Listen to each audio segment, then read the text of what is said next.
In the harsh fluorescent glow of Manila's airport terminal, 60-year-old literature teacher Amelia Santos sits alone on a plastic chair, her boarding pass for a collapsed airline crumpled in her weathered hands. For 30 years, she had sent countless students into the world with words of encouragement and hope. Now, abandoned by family who promised to help and facing the reality of her own broken dreams, she finds herself stranded with nothing but the clothes on her back and a heart full of regret. This isn't just another travel mishap. This is about how a grounded pilot with his own crushing burdens would offer her more than just a ride. He would give her wings she never knew she needed. When Rafael Ilagan approached her with his battered Cessna and desperate proposal, neither of them realized they were about to embark on a journey that would transform not just their lives, but an entire community.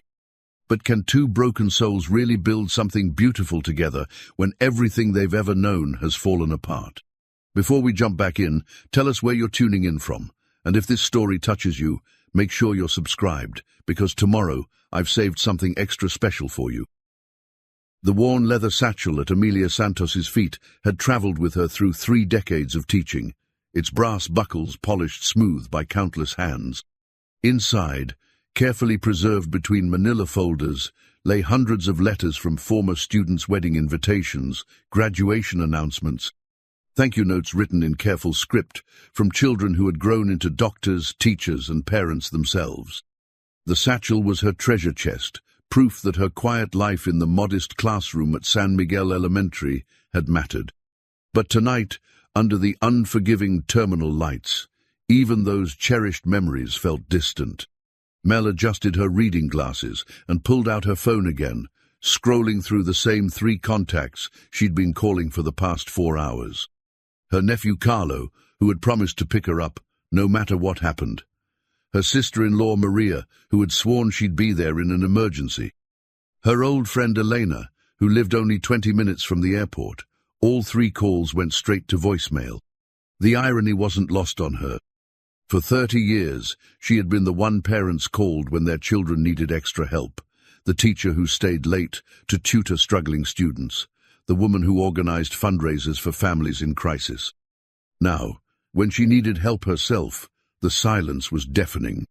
The airline collapse had been sudden and brutal.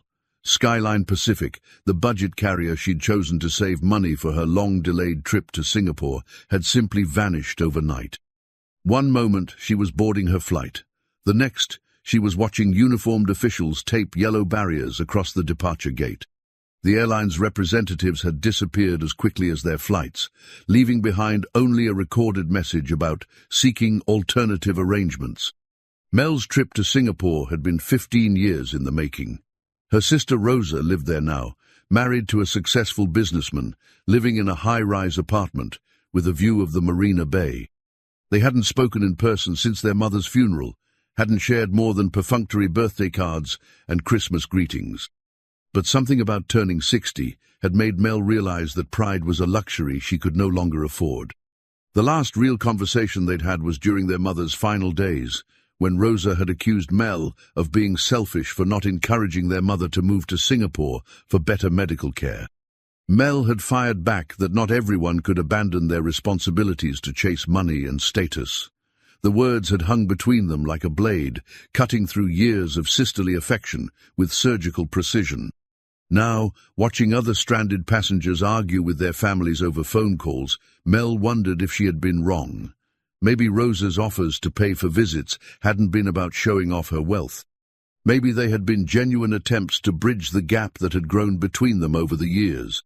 She pulled out the boarding pass again, smoothing the crumpled paper against her knee.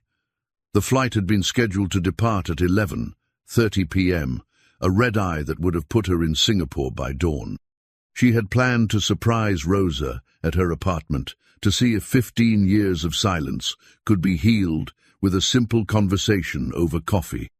Instead, she was surrounded by chaos. Families with small children had claimed the carpeted areas near the windows, spreading blankets and pillows in makeshift camps. Business travelers paced the concourse, their phone conversations growing increasingly heated as they tried to explain to colleagues why they wouldn't make their Monday morning meetings. Elderly couples sat in uncomfortable silence, their vacation plans crumbling around them. The airport's customer service desk had been overwhelmed since the announcement. A single harried employee, barely out of college, tried to field questions from hundreds of passengers with nothing but a phone number that no one answered and a promise that corporate is working on a solution. Mel found herself drawn to the families with children. A young mother near the departure gate was trying to keep her toddler calm while her husband argued loudly with someone on the phone.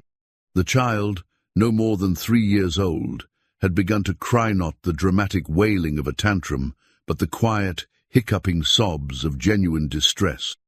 Without thinking, Mel approached them. "Would you like me to watch her for a moment while you make your calls?" she asked the mother. "I'm a teacher. I have experience with little ones." The woman looked at her with exhausted gratitude. "Are you sure? She's been so upset." "Of course." Mel settled herself cross-legged on the floor, something she hadn't done in years. "What's your name, sweetheart?" "Emma," the little girl whispered, her thumb finding its way to her mouth. "That's a beautiful name. My name is Miss Mel. Would you like to hear a story about a little girl named Emma who went on a great adventure?" As Mel began to weave a tale about brave Emma and her magical airplane, other children began to gather around. Their parents watched with relief as their anxious youngsters settled into the familiar rhythm of story time.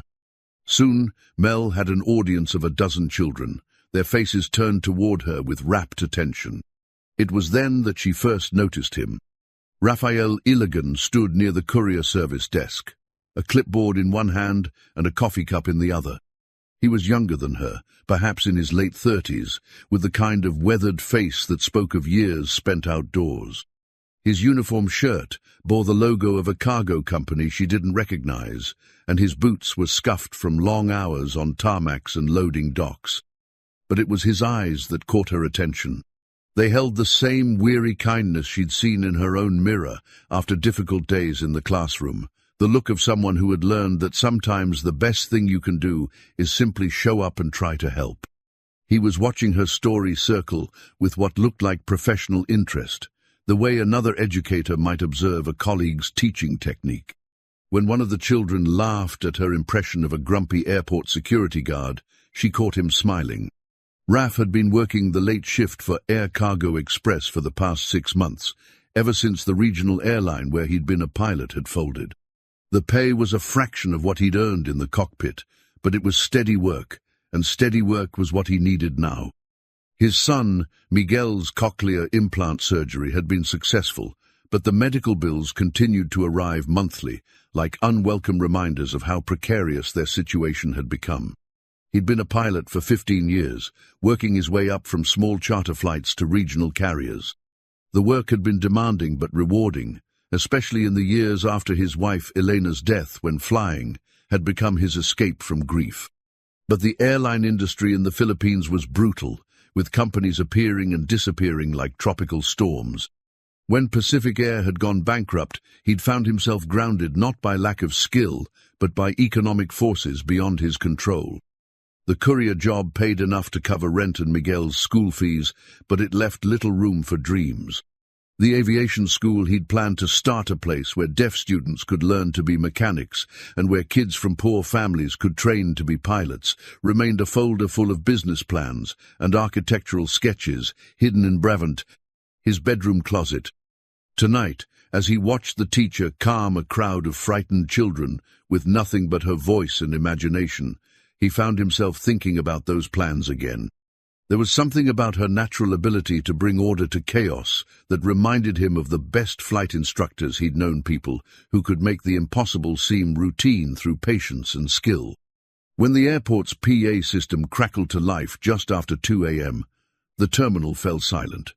Even the children stopped their quiet chatter to listen. "Attention passengers of flight 447 to Singapore," the voice announced with bureaucratic flatness. Due to the bankruptcy of Skyline Pacific Airways, replacement flights will not be available for a minimum of 7 to 10 days. Passengers are advised to make alternative arrangements or seek refunds through the Civil Aviation Authority. The airport terminal will remain open, but overnight accommodations are not available. The silence that followed was broken by a sound that tore at Mel's heart, the collective sigh of hundreds of people watching their plans crumble. Some passengers began to cry. Others started making urgent phone calls. A few simply gathered their belongings and walked toward the exit, their shoulders bent with defeat.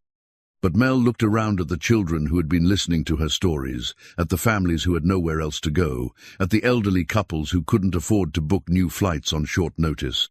She thought about Rosa, probably already preparing for her arrival, and about the years of silence that had stretched between them. Then she did what she had always done when faced with a crisis.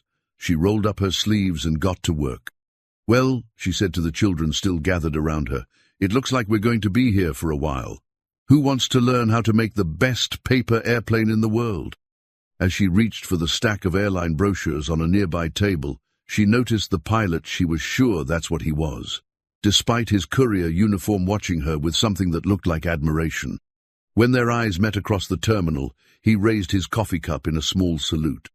She had no idea that this simple gesture would change everything.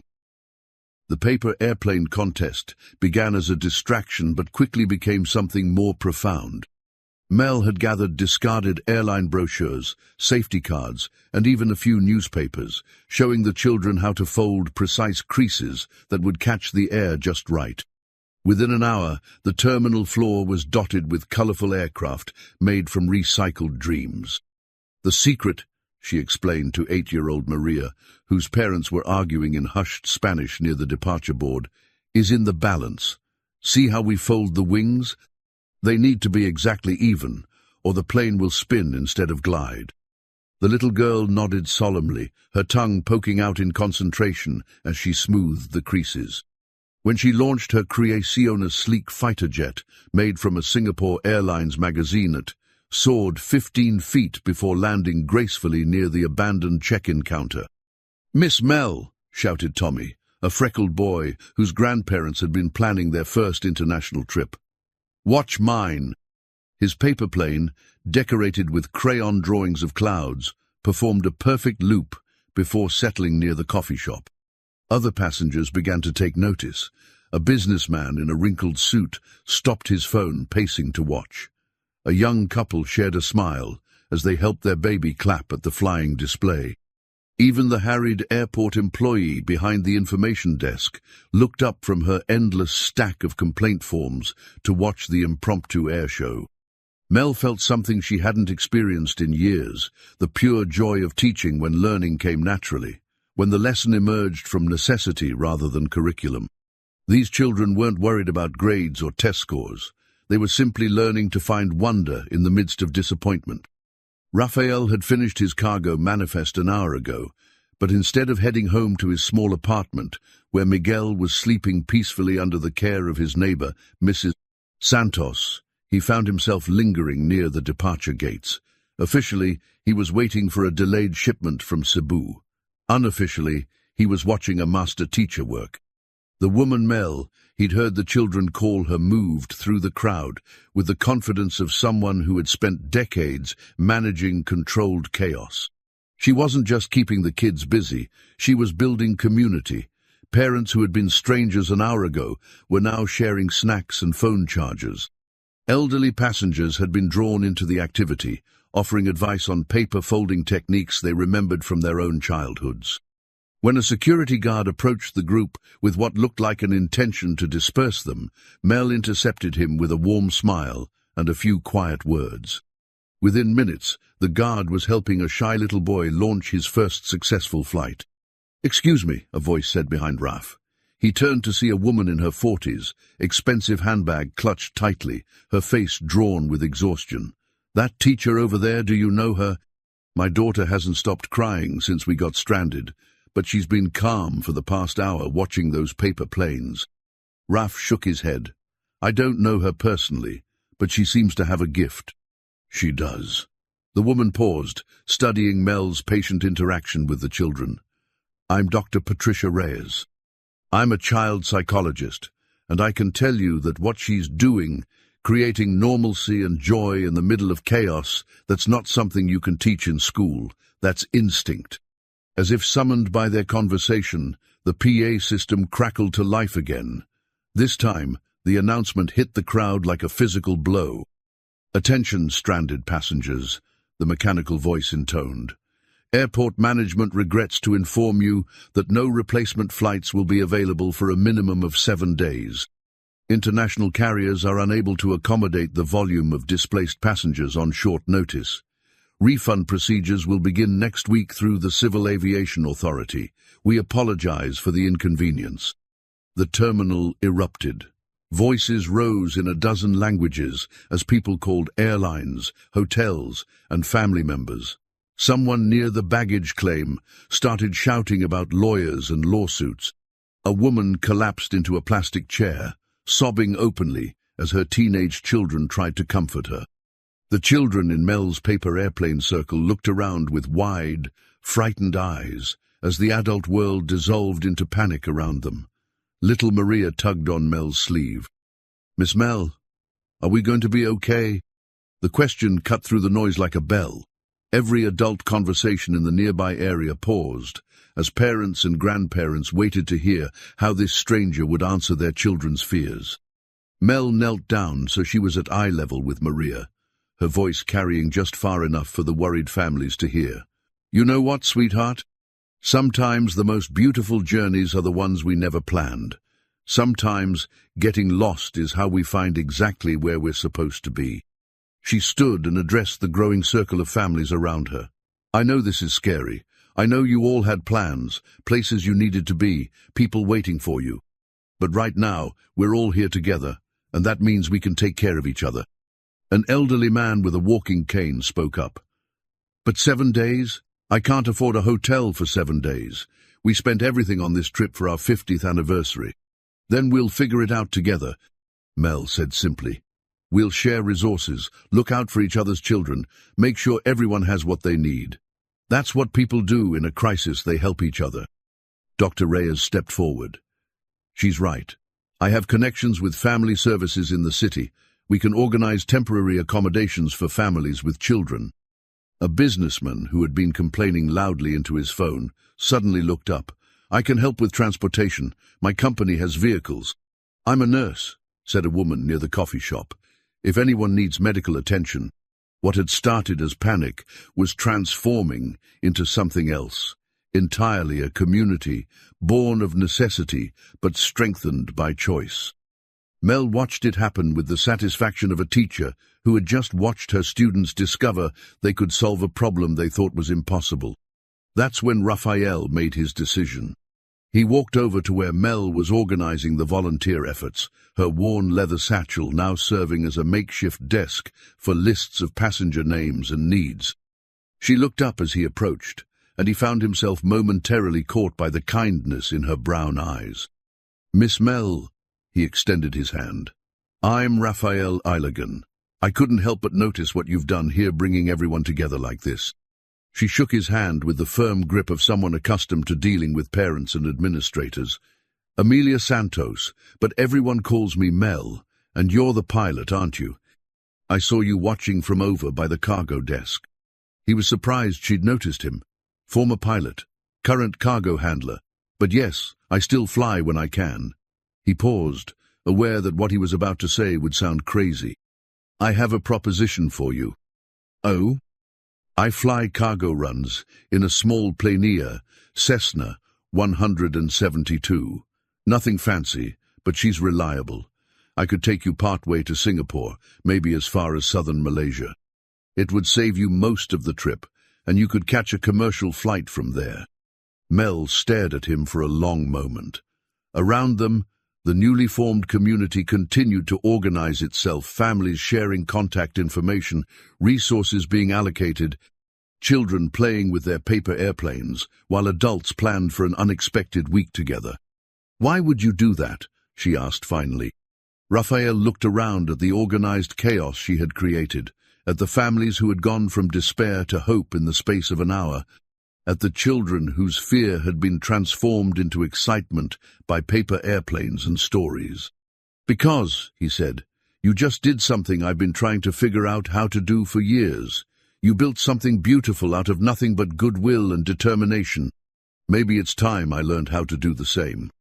Mel fingered one of the paper airplanes that had landed near her feet, a delicate creation, made from a boarding pass, its wings carefully balanced, ready to fly toward an unknown destination. "Tell me about your plane," she said. As Raphael began to describe his Cessna and the route they could take, neither of them noticed the crowd of families gathering around to listen. The paper airplane in Mel's hand caught a breeze from the air conditioning and lifted gently into the air, spinning once before settling on the floor like a promise waiting to be kept.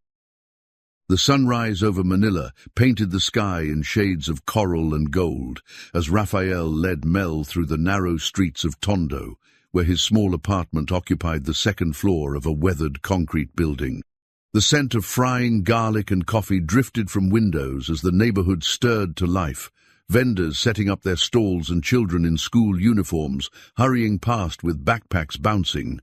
"Miguel's probably awake by now," Raph said, taking the stairs two at a time. "He's an early riser, just like his mother was." Mel followed more slowly, her leather satchel heavy on her shoulder and her body stiff from the uncomfortable night in the airport.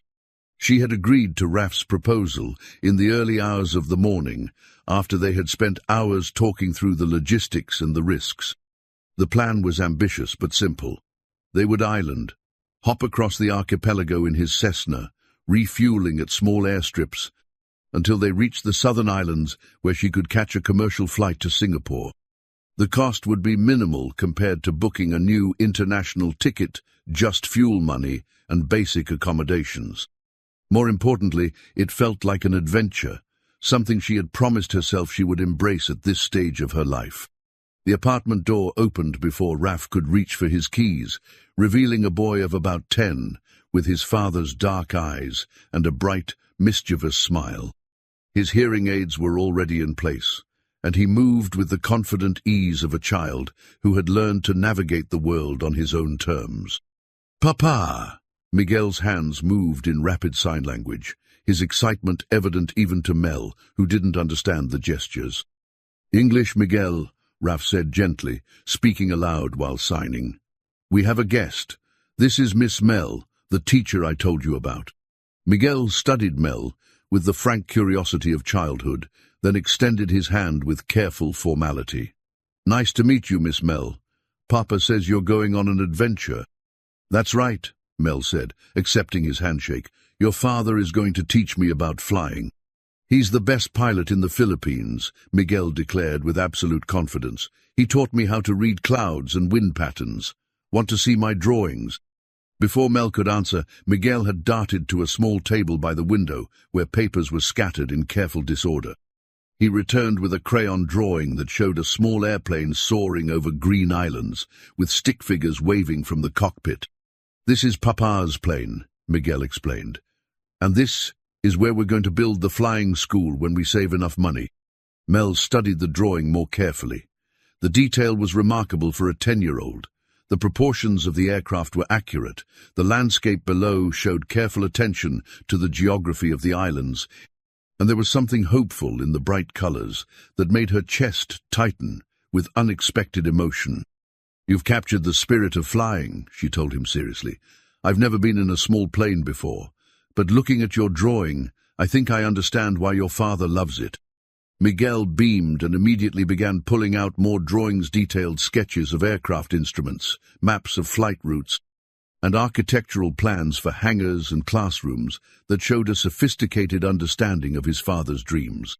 "He helps me with the technical parts," Raph explained, watching his son with obvious pride. "But the vision, that's all Miguel. He wants to be an aviation mechanic when he grows up." "The flying school will hire deaf mechanics," Miguel said matter-of-factly. "Papa says there's no reason we can't fix planes just because we can't hear them. We can feel vibrations and see problems that hearing people miss." Mel felt a familiar warmth, the recognition of a bright mind that had been encouraged to think beyond limitations. "That's brilliant. Some of my best students were the ones who learned to see the world differently." As Raf prepared coffee and simple breakfast, Mel found herself drawn into conversation with Miguel about his school, his friends, and his understanding of his father's work.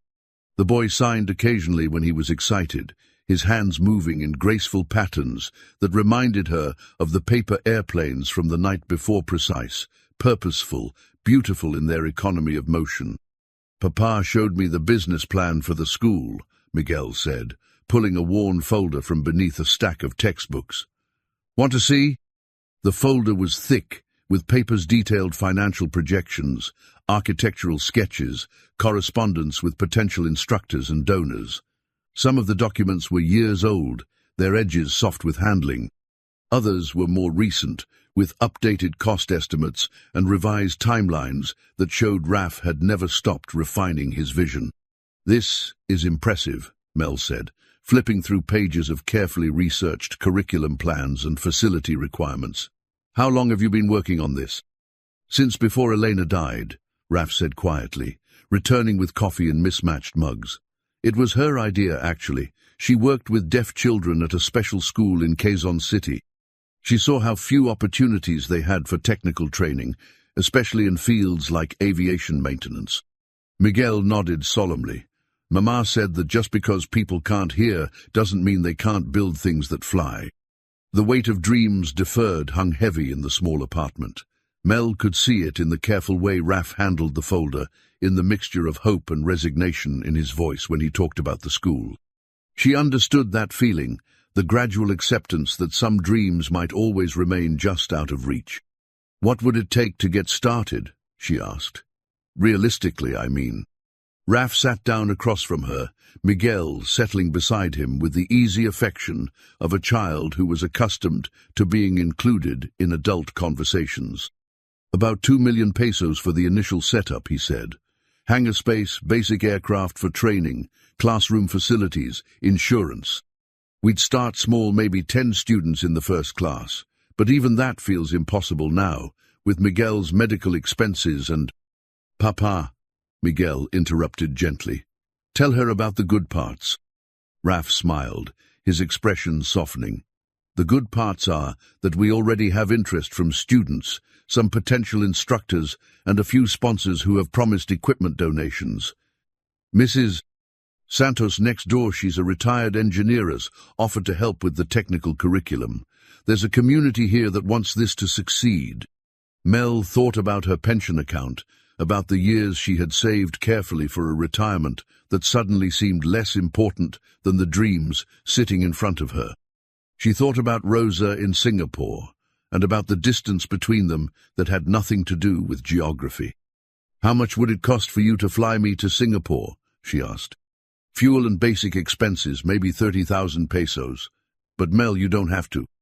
"I'm not talking about charity," she said firmly. "I'm talking about a fair exchange. You teach me about flying, help me reach my sister, and in return—" Miguel's eyes widened as he understood where she was heading. "You want to help with the school?" "I want to learn about it," Mel corrected. "I want to understand what you're building here. And if I like what I see—" She looked around the small apartment, at the drawings taped to the walls, at the business plan that represented years of careful dreaming. "Well, I've spent 30 years teaching children to reach for impossible things. Maybe it's time I learned to reach for a few myself." Father and son exchanged a look that contained an entire conversation in sign language. Then Miguel grinned and pulled out a fresh sheet of paper. "I'm going to draw you in the airplane," he announced. "Flying with Papa to see your sister, and then flying back to help us build the school." As Mel watched the boy begin to sketch, she realized that somewhere in the space of a single morning, her journey had become about more than reaching Singapore. It had become about discovering what was possible when you stopped planning and started trusting the wind to carry you toward something unexpected. The morning air at Ninoy Aquino's General Aviation Terminal carried the familiar scent of jet fuel and possibility. Mel stood beside Raphael's Cessna 172, her hands pressed against the warm metal of the wing strut as he conducted his pre-flight inspection with the methodical precision of someone for whom safety was second nature. "She's 23 years old," Raf explained, running his fingers along the leading edge of the wing, checking for any nicks or damage. Not the newest plane in the sky, but she's been well maintained. I've put a lot of hours on her doing cargo runs, and she's never let me down. The aircraft was painted white with blue trim, showing the gentle wear of years spent in service, but maintained with obvious care. Inside the cockpit, Mel could see instruments that looked both simpler and more complex than she had expected. Analog gauges, with needles and numbers, that would tell them everything they needed to know about altitude, speed, and direction. "Are you nervous?" Raf asked, noticing her studying the plane with wide eyes. "Terrified," Mel admitted with a laugh, "but in a good way. I haven't felt this kind of anticipation since my first day of teaching." They had spent the previous hour at Miguel's school, where Raf had explained their journey to Mrs. Santos, the neighbor who would care for Miguel while they were gone. The goodbye had been difficult but not dramatic. Miguel was accustomed to his father's unpredictable work schedule, and his excitement about the potential aviation school had made their departure feel more like the beginning of an adventure than a separation. "First thing we need to do is get you familiar with the basics," Raf said, opening the pilot side door and gesturing for her to climb in. "You'll be sitting in the left seat. That's where the pilot in command sits. Don't worry, I'll be flying today, but I want you to get comfortable with the controls." Mel settled into the worn leather seat, her hands instinctively finding the yoke, the steering wheel-like control that would direct the aircraft through the sky. The cockpit was smaller than she had expected, with barely enough room for 2 people, but there was something intimate and purposeful about the close quarters. "These are the primary flight instruments," Raf explained, pointing to the panel in front of her. "Airspeed indicator, attitude indicator, altimeter, turn coordinator, heading indicator, and vertical speed indicator. We call them the 6-pack, and they'll tell us everything we need to know about how the airplane is flying." As he explained each instrument, Mel found herself thinking about her classroom, about the way she had learned to read the subtle signs that told her whether her students were understanding a lesson or struggling with confusion. Flying, she realized, would require the same kind of attention to multiple sources of information, the same ability to process complex data and make quick decisions. "The weather report shows clear skies for our first leg," Raf continued, spreading a sectional chart across their knees. "We'll fly south to Batangas, then Island, hop through the Visayas. Tonight we'll stop in Dumaguete. There's a small airstrip there, and I know a family who runs a guest house." The chart showed their route as a series of lines and symbols that looked like a foreign language, but Raf patiently explained the navigation aids, airports, and landmarks they would use to find their way. Mel was struck by how much trust was required. Trust in the instruments, trust in the weather reports, trust in the skills of the pilot, and ultimately, trust in the aircraft itself. "Ready?" Raf asked, settling into the right seat and beginning his own checklist. "As ready as I'll ever be," Mel replied. The engine start was surprisingly smoother, brief vibration through the airframe, then the steady rumble of the Continental engine settling into its rhythm. Raf contacted the control tower, his voice professional and calm, as he requested permission to taxi to the runway. As they rolled slowly through the maze of taxiways, Mel watched other aircraft-sleek business jets, vintage trainers, and modern cargo planes preparing for their own journeys. She thought about all the times she had looked up at aircraft passing overhead, never imagining that she might someday be sitting in one herself, about to embark on an adventure that would have seemed impossible just days ago. "Tower Cessna 4728R ready for departure," Raf radioed as they reached the end of the runway. "Cessna 28R, cleared for takeoff, runway 6. Contact departure on 119.4. Cleared for takeoff, Cessna 28R. Raf looked over at Mel with a grin. "Here we go." He pushed the throttle forward, and the engine's note rose to an urgent crescendo. The airplane began to roll, slowly at first, then with increasing speed as the runway markings blurred past the windows. Mel gripped the sides of her seat, her heart pounding as the ground rushed by faster than she had ever experienced. Then, with surprising gentleness, The rumbling stopped. The nose lifted slightly, and suddenly they were airborne, the ground falling away beneath them as Manila spread out like a detailed map. "Oh my," Mel whispered, pressing her face to the window. The city stretched endlessly in all directions, a patchwork of neighborhoods, highways, and waterways that she had never seen from this perspective. The traffic that had seemed so chaotic from ground level now appeared organized and purposeful, streams of light flowing through well-planned channels. "Beautiful, isn't it?" Raf said, his voice warm with shared appreciation. "I had no idea," Mel replied. "I mean, I knew the city was large, but seeing it like this, it's like viewing the world from God's perspective." As they climbed higher, the individual buildings gave way to districts, then to regions, and finally to the great blue expanse of Manila Bay. Fishing boats dotted the water like scattered rice grains, their wakes forming delicate V patterns that spread and faded in the morning sun. "The controls are yours," Raf said suddenly. "What?" Mel's hands flew away from the yoke as if it had caught fire. "Just for a moment. Feel how the airplane responds to gentle pressure. Don't fight it, think of it like guiding rather than forcing." With trembling hands, Mel took hold of the yoke again. The airplane seemed alive beneath her touch, responding to the slightest input with graceful adjustments to its flight path. When she pressed gently to the right, the aircraft banked smoothly in that direction. When she pulled back slightly, the nose lifted, and they climbed. "That's it," Raf encouraged. "You're flying." The realization hit her with unexpected force. She was actually flying an airplane, controlling a machine that was carrying them through the sky at 120 miles per hour, 3,000 feet above the earth. For a woman who had spent her entire adult life with her feet firmly planted in classroom floors, the sensation was revelatory. "I'm flying," she said aloud, testing the words. "Yes, you are." Below them, the coastline of Luzon began to give way to open water, and ahead, the green islands of the central Philippines rose from the sea like emeralds scattered on blue silk.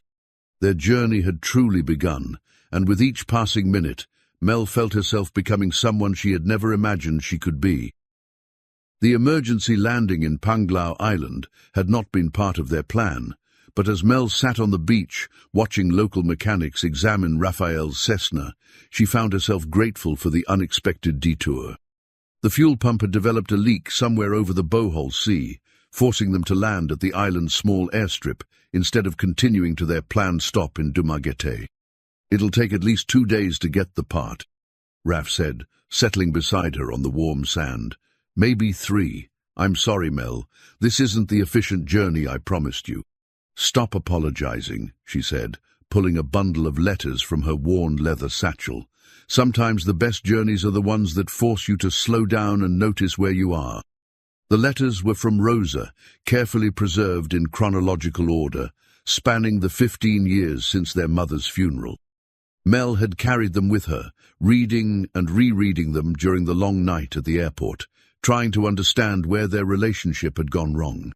"My sister," she explained, noticing Raf's curious glance at the familiar handwriting on the envelopes. "We haven't spoken properly in years, but she kept writing. I kept her letters, but I never really responded to them." The earliest letters were formal, almost business-like updates about Rosa's new life in Singapore, her husband's work, their travels.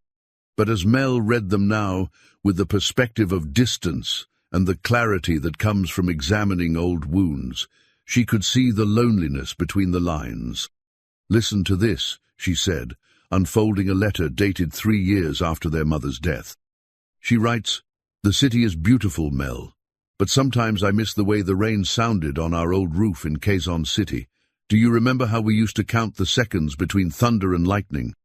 Marcus thinks I'm silly for missing such things, but I think he never learned to find poetry in storms." Raf listened thoughtfully as she read, his eyes on the horizon where fishing boats were returning with the day's catch. "Sounds like she was trying to bridge the gap between you." "She was," Mel admitted, "and I was too proud to see it. She'd write about missing our mother's cooking, or ask if I remembered some family story, and I'd interpret it as her showing off about her new life. I thought she was being condescending. She pulled out another letter, this one from 5 years ago. Harishi says, "I've been thinking about starting a foundation for education initiatives in Southeast Asia. I keep remembering how you used to say that every child deserves a teacher who believes in them. Would you consider consulting on the curriculum development? I could arrange for you to visit, maybe spend a few months here working with me." "And you said no?" "I never responded at all." Mel's voice carried the weight of regret. "I was convinced she was trying to fix my life because she thought it wasn't good enough. It never occurred to me that she might actually want my expertise, that she might miss having her sister as a partner in something meaningful." The mechanics had finished their examination and were walking toward them, wiping their hands on oil-stained rags. The older man, introduced earlier as Captain Rudy, had been flying in and out of island airstrips for 30 years. "Good news and bad news," he said with a grin. "Good news is the pump can be fixed. Bad news is we need to order a seal from Manila, and with the shipping delays from the airline situation, it'll be Thursday before we can get her airworthy again." "Thursday," Mel repeated. "That's 4 days." "I know it's frustrating," Raf began, but she held up a hand. "Actually, I think it might be perfect timing." She looked around at the pristine beach, the crystal-clear water, the small fishing village where children were already gathering to stare at the unexpected visitors. "When's the last time you took a real break, Raphael? Not working cargo runs or worrying about Miguel's medical bills, but actually resting?" He considered this. "Honestly, probably not since Elena died. There's always been something urgent, some bill to pay or problem to solve. Then we'll make the best of it. And meanwhile," she held up Rosa's letters, "I think it's time I finally responded to my sister properly." That evening, they found themselves in the village's small internet cafe, a ramshackle building with a half-dozen computers and a satellite connection that worked when the weather was clear. Mel sat in front of a screen, staring at a blank email, while Raf used another computer to video call Miguel. "Papa!" Miguel's excited face filled the screen. "Mrs. Santos taught me how to make adobo. And guess what? There was a man here today asking about flying lessons. Mrs. Santos gave him your phone number." "Really? What kind of lessons?" "He has a deaf nephew who wants to learn aircraft maintenance. Mrs. Santos told him about our school plans, and he said he knows other families who would be interested." Raf felt a familiar tightness in his chest, the mixture of hope and fear that came whenever someone showed genuine interest in his dreams. Did he leave his contact information? "Mrs. Santos has it. She said to tell you that the community is more ready for this than you think." After the call ended, Raf sat staring at the blank screen, processing this unexpected development. For years, he had imagined his aviation school as a distant goal, something that might happen someday if circumstances aligned perfectly.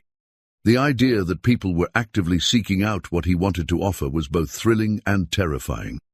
"Any luck with your email?" he asked Mel. She gestured at her own blank screen. "I've started and deleted about 20 different versions. How do you apologize for 15 years of stubborn silence? How do you explain that you finally understand what someone was trying to give you?" "Maybe you start small," Raf suggested. "Tell her where you are, what you're doing. Sometimes the gesture matters more than the words." Mel nodded and began to type. "Rosa, I'm writing this from an internet cafe on Panglao Island, where I'm stranded with a broken airplane and a pilot who's teaching me about second chances. I know this might sound crazy, but I'm finally on my way to see you. It's taken me 15 years to realize that when you wrote about missing home, you weren't showing off your new life, you were inviting me to be part of it. I've been reading your old letters, and I can see now how many times you reached out, how many times you asked for my help with your foundation work, how many times you simply wanted to talk to your sister. I'm sorry I was too proud to hear what you were really saying. I don't know exactly when I'll reach Singapore. Traveling companion says, the best journeys are the ones that teach you something unexpected, but I wanted you to know that I'm coming. And I wanted to ask if that foundation work is still something you're interested in pursuing. Because it turns out I've met someone with an aviation school dream that might align perfectly with education initiatives in Southeast Asia. I miss you, Rosa. I miss having a sister. Love, Mel. She read the message over twice before hitting send, then sat back in her chair with a mixture of relief and anxiety. That was brave, Raf said. Terrifying, she corrected, but necessary. Some bridges can only be rebuilt by admitting they were broken in the first place. As they walked back to the small guest house where they would spend the next few days, Mel found herself thinking about the unexpected connections forming around their journey, Miguel's enthusiasm, the stranger inquiring about flying lessons, Rosa's years of patient invitation, and her own growing investment in Raf's dreams. Sometimes, she thought, the airplane breaking down wasn't a problem to be solved, but an opportunity to discover what you'd been flying toward all along. The storm arrived on their third day in Panglao, bringing with it sheets of rain that turned the dirt roads to mud and sent everyone scrambling for shelter. Mel and Raphael found themselves stranded in the village's small community center, along with 30 local children whose school had been cancelled due to the weather. "Miss Teacher," called 8-year-old Anna, the daughter of the mechanic working on their plane, "can you tell us about airplanes?" What had started as a simple request for a story had evolved into an impromptu English lesson, with Mel using aviation terms to teach vocabulary while the children drew pictures of aircraft and practiced pronunciation. By midday, she had a classroom full of eager students who were learning to count altitudes, describe weather patterns, and dream about flying to distant places. In English, we say the airplane climbs, Mel demonstrated, using her hands to show the motion. "Can everyone try? The airplane climbs." "The airplane climbs," the children chorused, their voices filled with excitement. Raphael watched from the corner of the room, officially helping with mechanical terms, but actually marveling at Mel's natural ability to turn any situation into a learning opportunity. She had somehow managed to create structure and joy out of a weather delay, transforming a room full of restless children into engaged students. "Mr. Pilot," Anna said, turning to Raphael, "can you teach us about instruments?" "Well," Raphael said, moving to join Mel at the front of the room, "instruments are how pilots know where they are and where they're going, even when they can't see outside." He began drawing simple diagrams on the chalkboard circles and lines that represented the basic flight instruments he had shown Mel just days earlier. But as he explained each one, he found himself thinking about Miguel, about the aviation school, about all the children who might never have the opportunity to learn these concepts simply because of where they were born or what challenges they faced. "This is the altimeter," he said, drawing a clock-like face with a pointer. "It tells us how high we are above the sea. Who can guess why that's important?" A boy near the back raised his hand eagerly. "So you don't hit the mountains." "Exactly. And this instrument," Raf drew another circle with a horizontal line through it, "tells us if the airplane is flying level or if it's tilted to one side." As the lesson continued, he noticed something remarkable happening. The children weren't just learning about instruments, they were beginning to understand the logic behind flight itself. When he explained how the compass worked, they connected it to the way their fathers navigated fishing boats. When he described how airspeed was measured, they related it to the feeling of wind on their faces when they rode their bicycles. "You know," Mel said during a brief break while the children practiced drawing instruments, "this is exactly what you described in your business plan. Teaching aviation concepts to children who might never otherwise have access to this knowledge." Raphael looked around the room, at children whose families made their living from fishing and farming, who had probably never imagined they could understand something as complex as aircraft navigation. Yet here they were, eagerly absorbing concepts that many college students struggled with. "It's working," he said with wonder. "The methodology Elena and I developed actually works with any group of kids, not just the ones we originally planned to serve." "Of course it works. You're both natural teachers." Outside, the storm continued to rage, but inside the community center, something extraordinary was taking shape. The village elder, Mang Thomas, had joined the group and was listening with obvious interest as Mel and Raphael alternated between English lessons and aviation instruction. "In my 67 years," Mang Thomas said during the lunch break, I have never seen children so excited about learning. Usually, when school is cancelled, they run wild. But you have given them something to think about, something to dream about.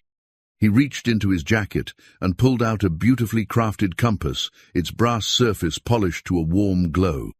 The needle moved freely within its housing, and around the edge someone had carefully engraved the cardinal directions in both English and the local dialect. "This belonged to my grandfather," he explained, placing it gently in Mel's hands. He was a fisherman, but he understood that sometimes the best navigation comes not from instruments, but from knowing your destination in your heart. Mel examined the compass with reverence. The craftsmanship was exquisite, speaking to generations of careful maintenance and respect for the tool's importance. "I can't accept something so valuable." "You misunderstand," Mang Thomas said with a gentle smile. "This is not a gift for you to keep. This is a loan for your journey. When you reach your destination, your real destination, not just the place you thought you were going, you will know what to do with it." That afternoon, as the storm began to clear, Mel found herself sitting by the window, turning the compass over in her hands. The needle pointed steadily north, regardless of how she moved the instrument, always finding its true direction, despite any interference. "Penny for your thoughts," Raphael said, settling beside her with 2 cups of coffee from the village's small cafe. "I was thinking about direction," she replied. "For 30 years I thought I knew exactly where my life was headed. Classroom, students, retirement, maybe some travel if I was careful with my savings. But this compass," she held it up to catch the light, "it finds north, no matter what storms are raging around it. And now I'm starting to think that maybe my real north isn't Singapore at all. Maybe it's not even about reaching a destination. Maybe it's about learning to navigate by something more reliable than just the plans I made when I was too young to know better." Raphael sipped his coffee thoughtfully. "Miguel's latest drawing shows you teaching at the aviation school. Did I mention that?" He drew me teaching, in front of a classroom full of kids, with airplanes on the chalkboard behind you. When I asked him about it, he said, "Papa, Miss Mel understands how to make learning feel like an adventure." Through the window, they could see the children from their impromptu lesson playing in the clearing weather, their games now incorporating the aviation concepts they had learned. Some were pretending to be pilots, using sticks as control yokes and making engine noises as they flew around the muddy courtyard. Others had fashioned paper airplanes from notebook pages and were testing different designs. "You've changed something here," Mel observed. "In one afternoon, you've opened up a whole new world of possibilities for these kids." "We've changed something," Raphael corrected. "This only worked because you created the framework for learning. You made it safe for them to ask questions and make mistakes." As the sun broke through the clouds, painting the village in golden light, Mel felt the compass needle settle in her palm. She thought about Rosa, waiting in Singapore, and about the email response that had arrived that morning. An enthusiastic message full of excitement about their reunion and genuine interest in learning about the aviation school project. But she also thought about Miguel, drawing pictures of a future where she was part of his family's dreams. She thought about the children who had spent the afternoon discovering that they were capable of understanding complex concepts, and about the village elder who had trusted her with his grandfather's compass. "Raphael," she said quietly, "when we get the plane fixed, I want to make a proposal." "What kind of proposal?" "The kind that might change both of our flight's plans." Outside, the children continued their aviation games, their laughter carrying on the clean air left behind by the storm. And in her hands, the compass needle held steady, pointing toward a destination she was only beginning to understand. The distress call came through on Raphael's emergency radio, just as they were preparing to depart Panglao on the 4th morning. The voice was tense, but controlled a pilot reporting a medical emergency aboard a small charter flight that had been forced to land on a remote strip in northern Palawan due to engine trouble. "Mayday, Mayday. This is charter flight Papa Kilo 739. We have a diabetic passenger in critical condition. Insulin supply exhausted." Request immediate medical assistance at Balabac Island airstrip. Raphael grabbed the radio microphone. Papa Kilo, 739. This is Cessna 4000, 728R. What is your passenger's condition? Unconscious for the past 20 minutes. Blood sugar critically low. We have no medical supplies aboard. Mel watched as Raphael's expression shifted from concern to grim determination. She had learned to read the subtle changes in his face over the past few days, the way his jaw tightened when he was calculating risks, the slight narrowing of his eyes when he was processing complex information quickly. "Where's Balabac Island?" she asked. 2 hours south of here, he replied, studying his charts. Remote fishing community. The nearest hospital would be in Puerto Princesa, but that's another hour and a half by air from there. The radio crackled again. Any aircraft in the vicinity? This is Papa Kilo, 739. Passenger is a 68-year-old male. His wife indicates he missed his morning insulin dose due to flight delays. She has an emergency kit, but it's in their checked luggage at Manila Airport. Mel felt her chest tighten. The passenger could be any of the travelers they had left behind at the airport, any of the families who had trusted budget airlines with their carefully planned vacations. Can we help them? Raphael was already calculating flight times and fuel requirements. If we push hard, we could reach them in 90 minutes. But Mel, this is exactly the kind of flying that killed my wife. Emergency situations, marginal weather, pressure to take risks that normally I would never. What would Elena want you to do? The question stopped him cold. For a moment, the only sound was the static from the radio and the distant noise of mechanics preparing their Cessna for departure. She would already be in the airplane, he said quietly. They were airborne within 10 minutes, Raphael pushing the Cessna to its maximum cruise speed, while Mel worked the radio, coordinating with Coast Guard stations and medical facilities throughout the region. The morning sky was clear, but weather reports indicated that thunderstorms were building over Palawan, the kind of afternoon convection that could make flying treacherous. There, Raphael pointed toward a thin strip of concrete barely visible among the green hills of the small island. That's Balabac. As they descended, Mel could see the stranded charter aircrafter twin-engine Piper that looked much newer and more sophisticated than their simple Cessna. Near the plane, a small group of people stood in the shade of the wing, one figure lying motionless on what appeared to be a makeshift stretcher. Raphael's landing was flawless, despite the crosswind and the narrow runway. They taxied quickly to where the charter flight was parked, and before the propeller had stopped turning, Mel was out of her seat and running toward the group. The passenger was indeed an older man, his breathing shallow and rapid, his skin pale and clammy. His wife, a woman about Mel's age, knelt beside him with tears streaming down her face. "Help him," she pleaded. "Please, we were supposed to be celebrating our 40th anniversary. I can't lose him now." Mel knelt beside the woman, taking her hands. "What's his name?" "Roberto Mendoza.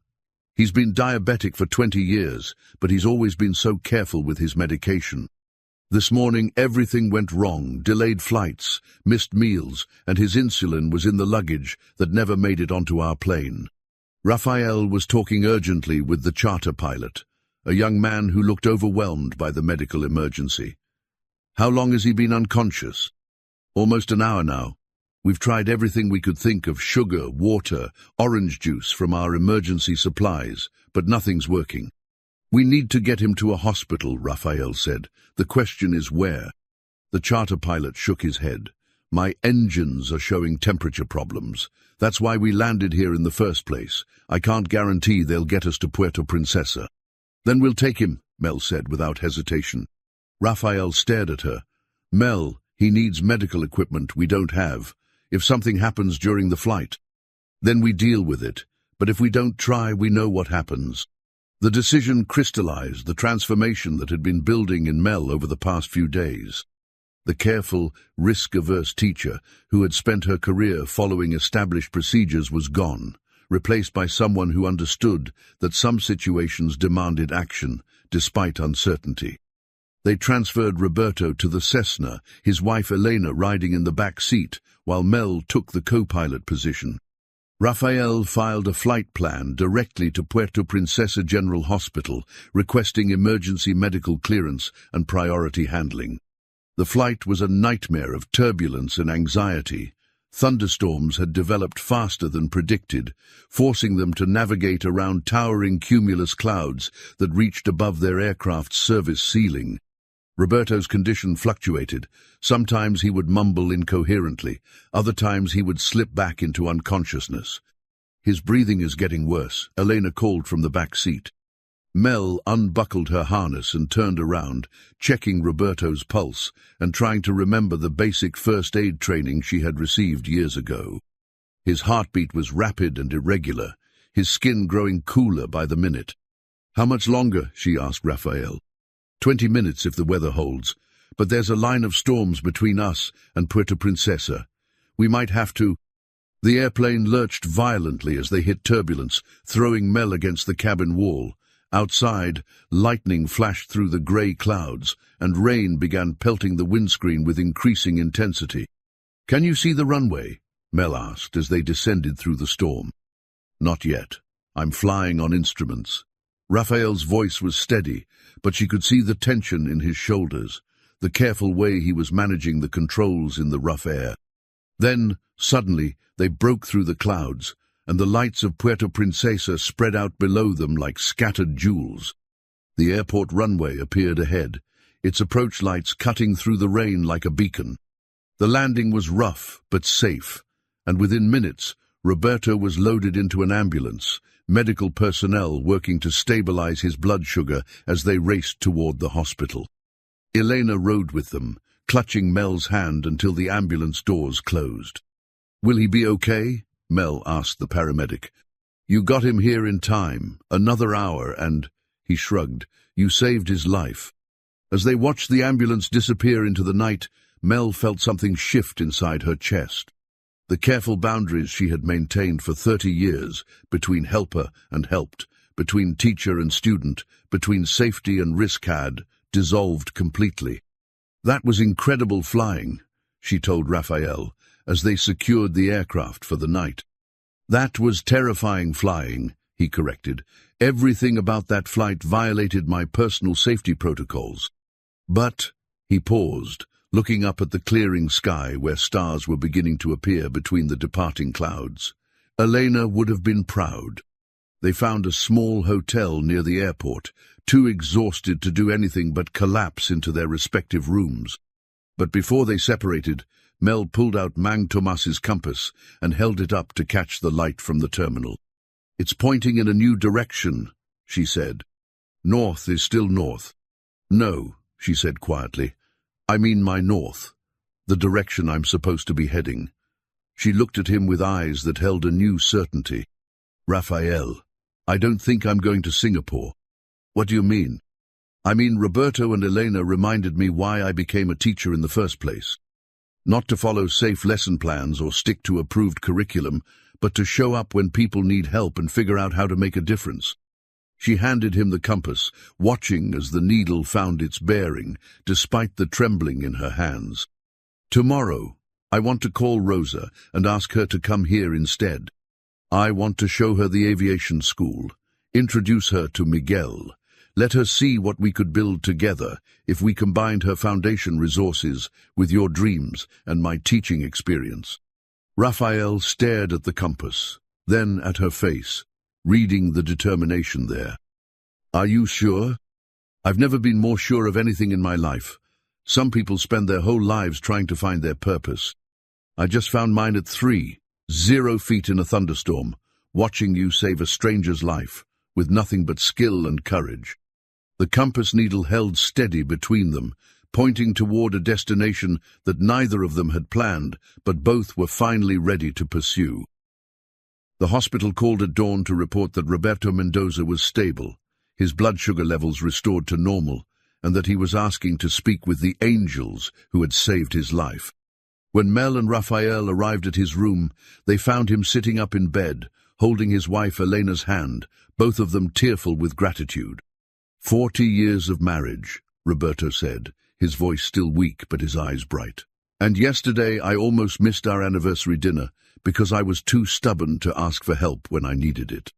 We know the feeling, Mel said gently. The doctor says you flew through a storm to get me here. In a small plane. He shook his head in wonder.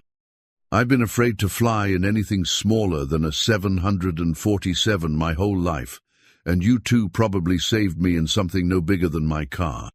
Elena Mendoza squeezed her husband's hand. We want to do something for you. Roberto owns a construction company in Manila. Whatever you're building, whatever you need.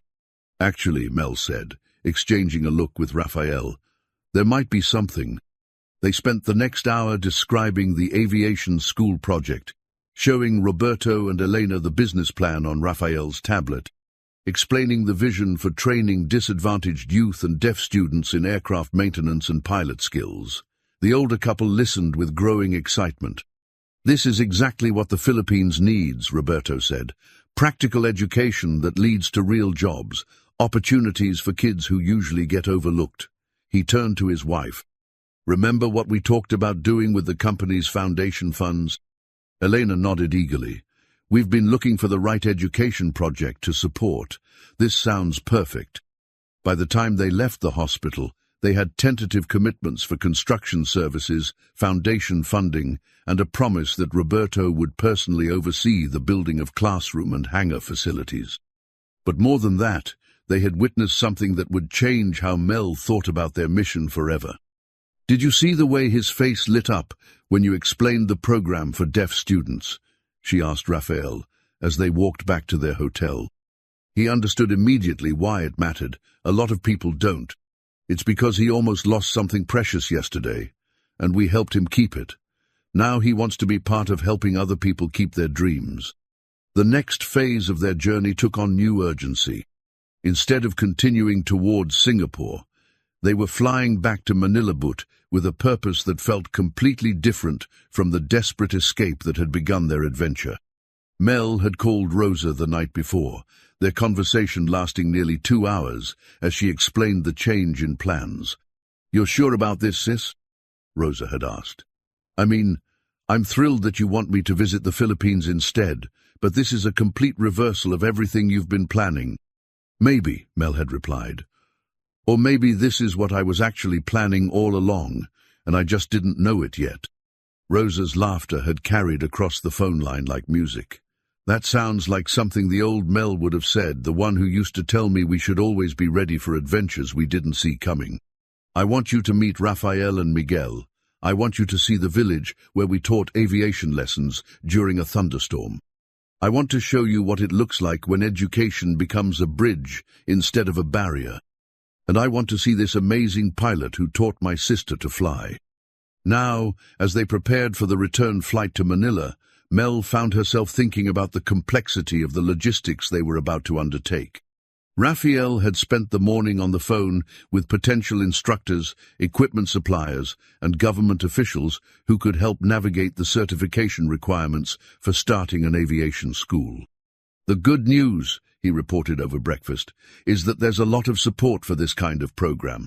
The Department of Education has been looking for innovative vocational training initiatives, and the aviation industry is desperate for qualified mechanics and pilots. And the challenging news?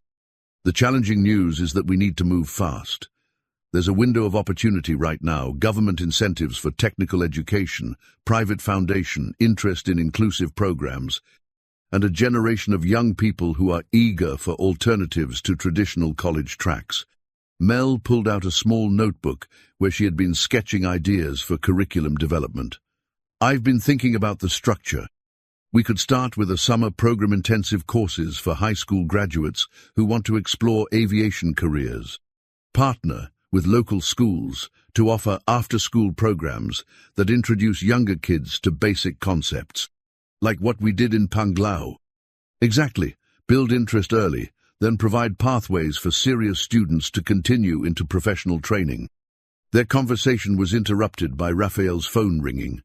The caller ID showed Miguel's school number, and when he answered, Mrs. Santos's excited voice filled the breakfast area. "Rafael, you need to come home immediately. There are people here, reporters, education officials, even someone from the airport authority. They all want to know about the aviation school. What are you talking about? The story about you and Miss Mel rescuing that man yesterday, it's in all the newspapers. And somehow they found out about your school plans. The reporters are asking Miguel about his drawings, and he's telling them all about learning to read clouds and wind patterns. Mel leaned closer to the phone. Mrs. Santos, this is Mel. What exactly are the officials saying? They want to know if you're serious about starting the program. The woman from the Department of Education says they have fast-track approval processes for innovative training initiatives. She wants to schedule a meeting next week. Raphael and Mel looked at each other with a mixture of excitement and panic. The attention they were receiving was exactly what they needed to launch the school, but it was happening faster than they had prepared for. Tell them we'll be back in Manila this afternoon, Raphael said. And Mrs. Santos? Thank you for taking care of Miguel through all of this. That boy is so proud of his papa. He's been showing everyone his drawings and explaining how deaf mechanics can feel vibrations that hearing people miss. You should see how excited he is about having Miss Mel as part of your family. After the call ended, Mel sat quietly for a moment, processing the implications of what was happening.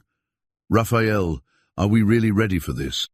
Starting a school, dealing with media attention, managing expectations from government officials. I don't know, he admitted, but I know that a week ago I was working a cargo job. I hated to pay medical bills that were crushing my dreams. And you were stranded in an airport with no idea how to reach your sister. Now we're talking about building something that could change lives. It's terrifying. The best dreams usually are. They spent the morning in careful preparation, reviewing their business plan, organizing their documentation, and planning their approach to the meetings that awaited them in Manila. But underneath the practical discussions, Mel was aware of a deeper transformation taking place. The woman who had boarded that original flight to Singapore had been running away from disappointment, seeking reconciliation with a sister she had lost through pride and stubbornness. The woman, preparing to return to Manila, was running toward possibility, ready to build something new with people who had become family. As they walked to the airport for their final flight together, though neither of them thought of it as final anymore, Mel pulled out Mang Tomas's compass one last time. Still pointing north? Raphael asked. Still pointing home, she replied, which it turns out was never a place I was trying to reach. It was a place I was learning to build. The Cessna sat waiting on the tarmac, its white and blue paint gleaming in the morning sun. In the past week, it had carried them through storms and across islands, had been their classroom and their refuge, had brought them to people who needed help and connected them with others who wanted to help in return. Ready for the next adventure? Raphael asked, as they completed their pre-flight inspection. Mel settled into the left seat, pilot in command position, and placed her hands on the yoke with growing confidence. Over the past week, Raphael had gradually transferred more of the flying responsibilities to her, and this morning she would be the one to navigate them home. Ready, she said, her voice steady with new certainty. Let's go build a school. As the engine came to life and they taxied toward the runway, Mel thought about all the people who were waiting for them in Manila. Miguel, with his drawings and dreams, Mrs. Santos with her engineering expertise, Roberto and Elena with their construction resources, Rosa with her foundation connections, and the families who were already inquiring about flying lessons for their children. The control tower cleared them for takeoff, and as the Cessna lifted into the clear morning sky, Mel felt the same wonder she had experienced on her first flight, but deeper now, seasoned with purpose and strengthened by partnership. Below them, the islands of the Philippines spread out like scattered emeralds, each one holding communities where children might someday learn that the sky was not a barrier, but a pathway to dreams they had never imagined possible. The crowd at Ninoy Aquino's General Aviation Terminal was larger than anything Raphael had expected. As their Cessna taxied toward the parking area, he could see television news crews, education officials in pressed uniforms, and what appeared to be at least 50 people holding signs and banners. "Welcome home, future pilots," read one banner held by a group of children.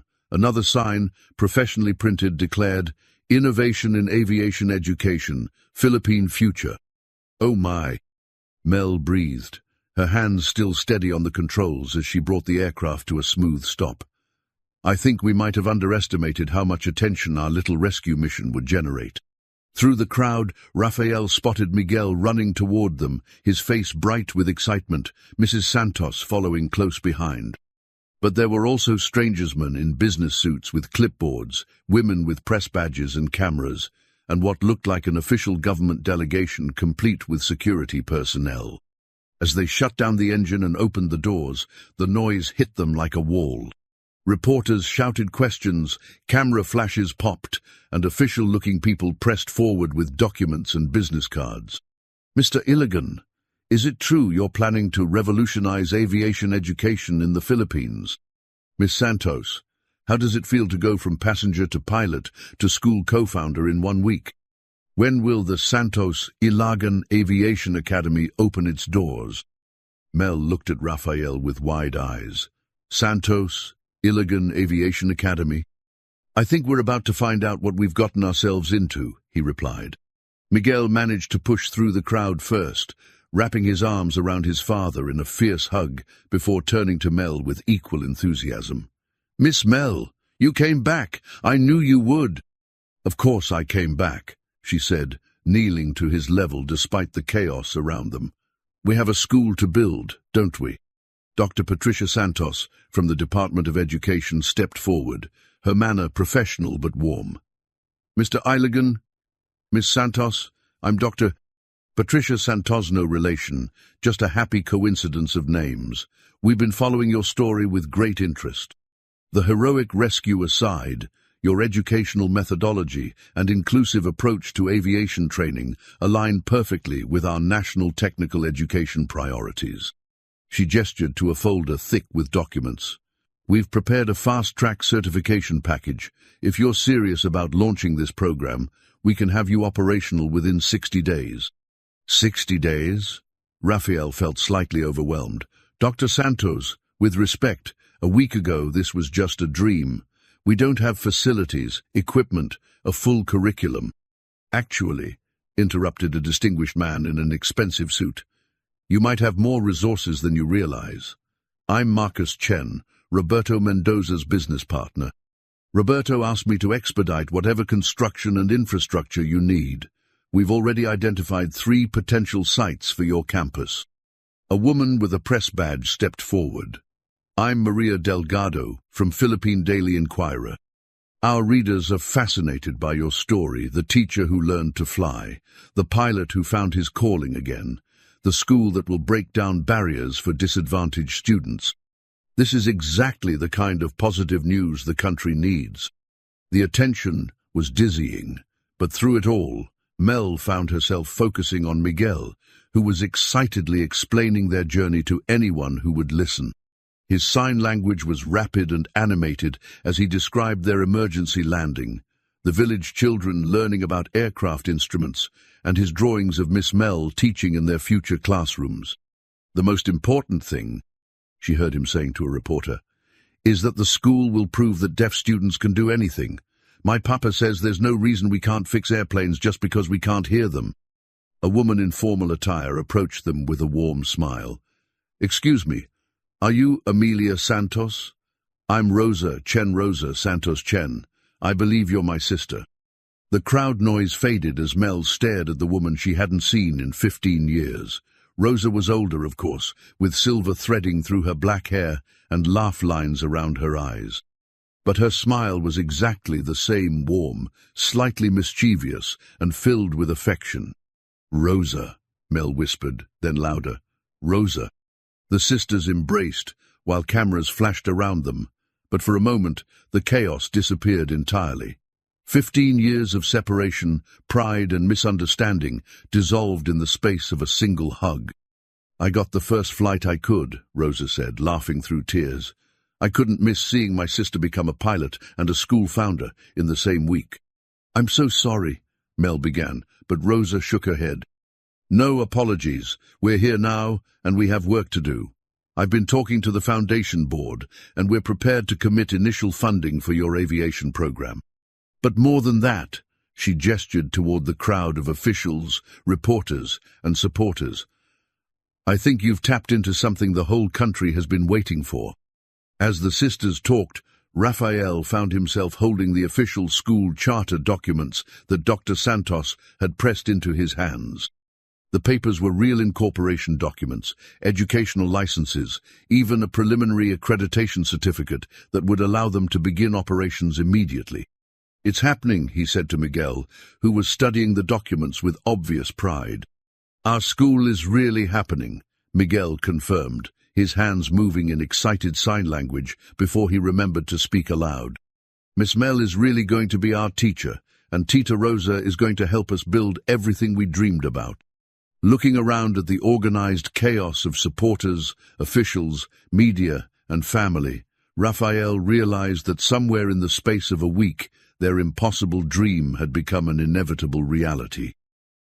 3 weeks later, Mel stood at the edge of the newly constructed runway at their aviation academy, her hands trembling slightly as she held her pilot's license, the official certificate that declared her qualified to operate aircraft as pilot in command. The morning sun cast long shadows across the concrete, and in the distance she could see the framework of their first hangar rising against the sky. Ready for your first official solo flight as a licensed pilot? Raphael asked, approaching with Miguel and Rosa, who had extended her stay indefinitely to help establish the school's academic programs. Nervous, Mel admitted. Flying with you felt natural. Flying alone feels like a completely different responsibility. The Cessna sat waiting on the tarmac, freshly painted with the school's logo, a stylized eagle, with its wings spread over the islands of the Philippines, and the words, Santos Iligan Aviation Academy, where dreams take flight, painted along the fuselage. Over the past 3 weeks, their lives had transformed with startling speed. The media attention had attracted not just students and funding, but a network of supporters they never could have imagined.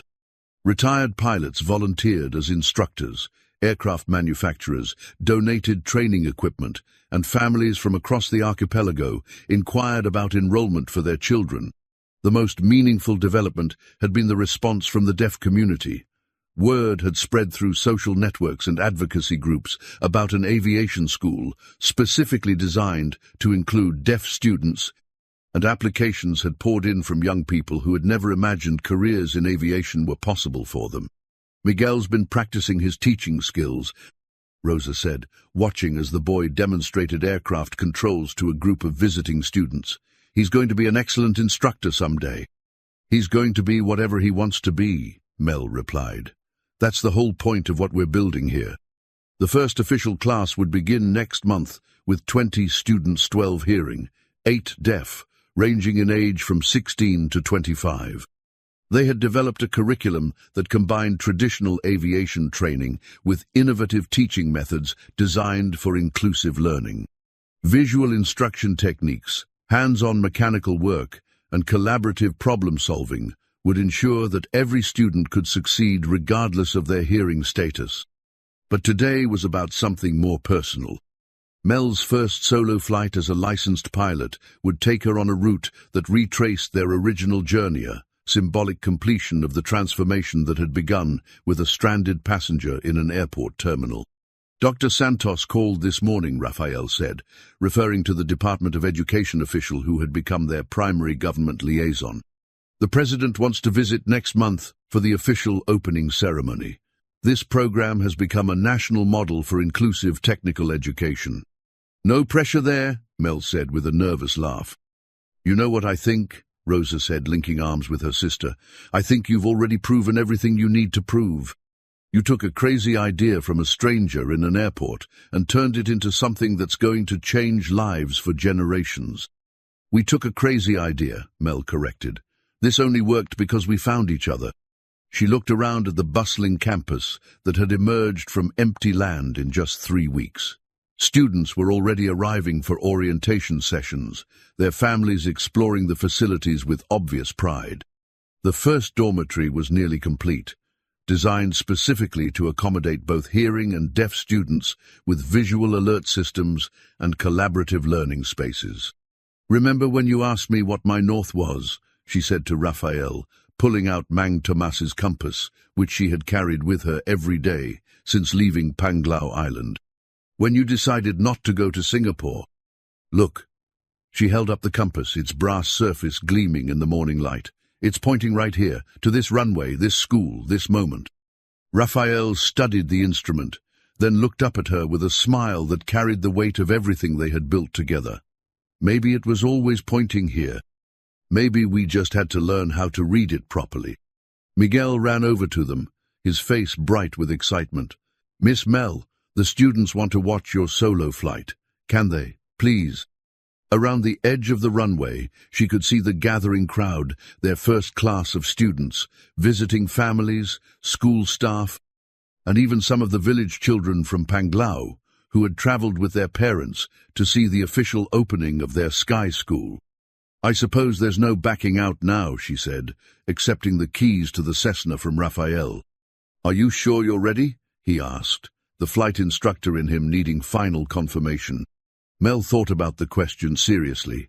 3 weeks ago, she couldn't have imagined herself as a pilot, much less as the co-founder of an aviation academy.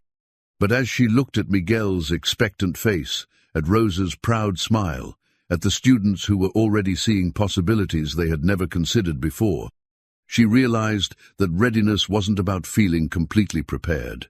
It was about trusting that you had learned enough to handle whatever came next. "I'm ready," she said. The pre-flight inspection took on special significance with her audience watching. She checked control surfaces, tested instruments, and verified fuel levels with the careful precision Raphael had taught her, but also with the confidence that came from weeks of practice and study. As she climbed into the pilot's seat and began her engine start checklist, she caught sight of Roberto and Elena Mendoza in the crowd, the couple whose medical emergency had crystallized her decision to stay in the Philippines. They had become regular supporters of the school, with Roberto's construction company donating labor for much of the facility development. Santos, Iligan traffic, Cessna, 4728R, ready for departure, runway 9, she announced on the radio, her voice steady despite the butterflies in her stomach. Cessna 28R, cleared for takeoff. "Have a beautiful flight, Miss Mel," came the response from Miguel, who was manning their small control tower as part of his advanced training. The takeoff was smooth and confident. As the runway fell away beneath her, Mel felt the familiar sensation of the earth dropping away, but this time it was accompanied by something newer, sense of complete belonging in the cockpit, a feeling that she was exactly where she was meant to be. She circled the campus once at Patton altitude, looking down at the people who had gathered to watch her flight. From 10 feet, she could see the entire scope of what they had built, classrooms, hangars, dormitories, and the beginnings of additional runways that would accommodate larger training aircraft as the program expanded. But more than the physical infrastructure, she could see the community they had created. Students were pointing up at her airplane, some of them probably dreaming about their own first solo flights. Families were exploring the campus, imagining futures for their children that hadn't existed before. Staff members were already preparing for the next phase of development. As she turned toward her planned routier flight that would take her over the islands where their journey had unfolded, Mel thought about the teacher she had been just a month ago. That woman had been competent, caring, and dedicated, but she had also been limited by her own assumptions about what was possible.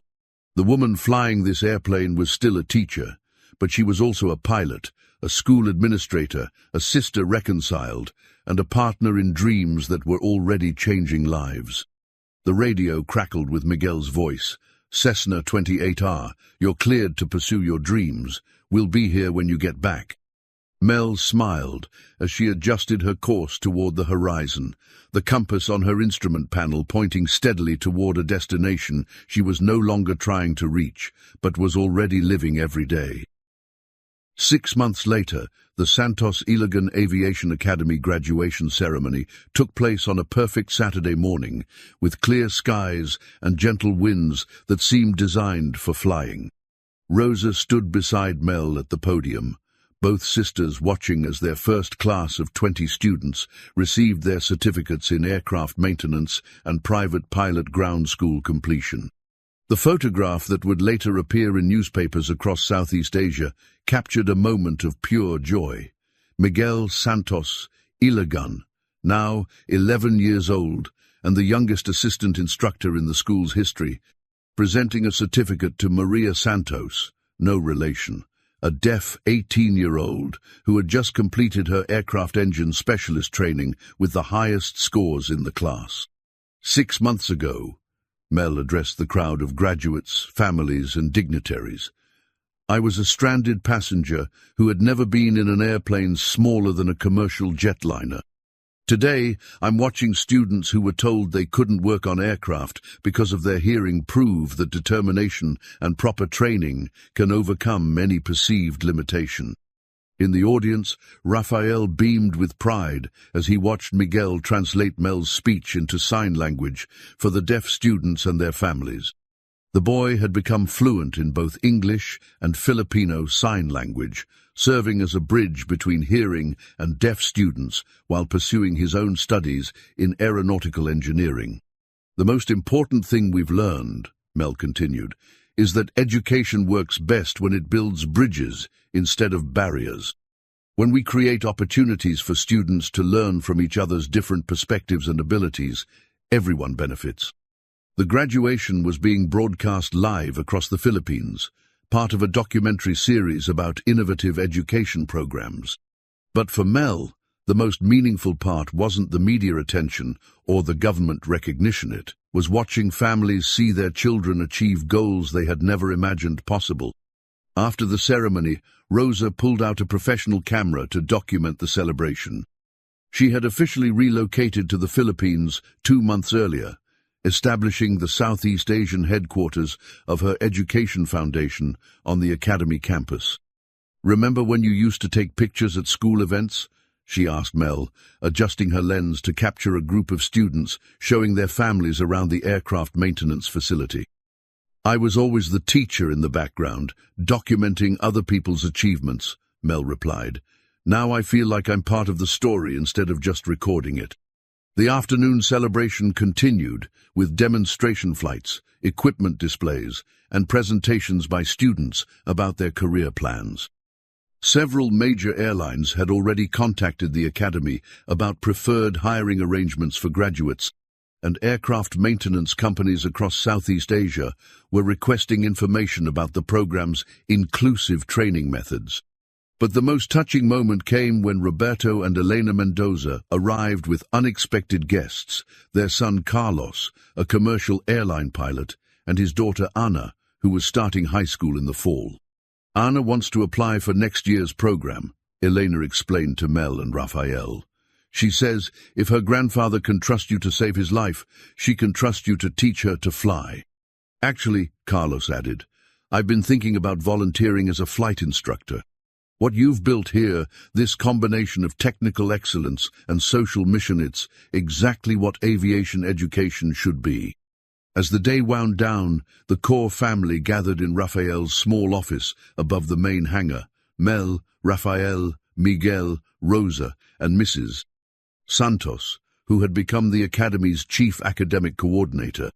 The walls were covered with photos from their journey, the emergency landing in Panglao, the village children learning about aircraft instruments, their first meeting with government officials, and dozens of pictures from the academy's rapid construction and development.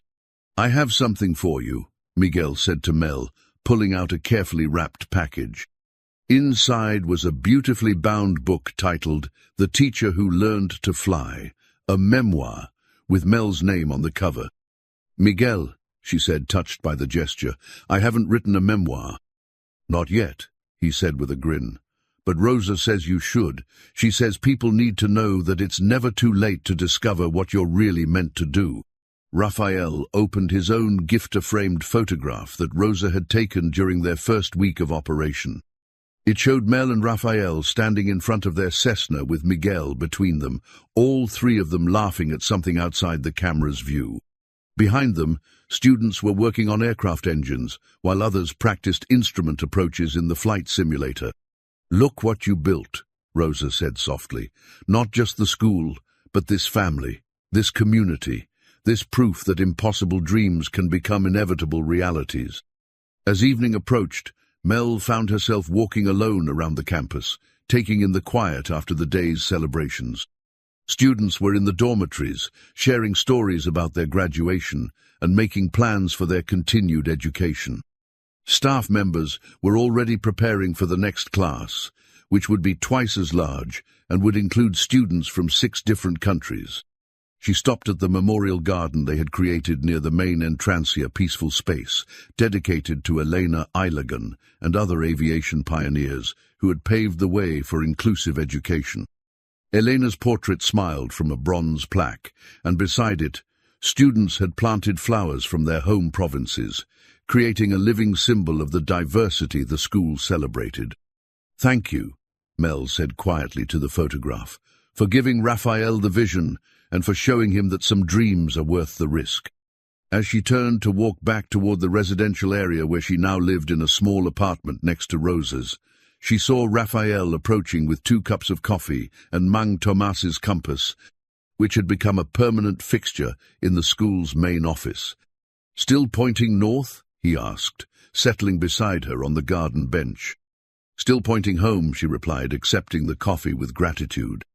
They sat in comfortable silence, watching as the last light faded from the sky and the campus settled into evening quiet. In the distance, they could hear Miguel practicing piano in the community center, his music drifting across the grounds like a benediction. "Do you ever wonder what would have happened if my plane hadn't been delayed that night?" Mel asked. "Every day," Raphael admitted. "But then I remember that Elena used to say the best things in life happen when you're brave enough to change direction mid-flight." Above them, a commercial airliner passed overhead, its navigation lights blinking steadily as it carried passengers toward destinations they had planned and dreamed about. But Mel no longer felt the urge to be on that plane, rushing toward some distant goal. She was exactly where she belonged, building something that would outlast any single journey, surrounded by family she had chosen and dreams that had chosen her in return.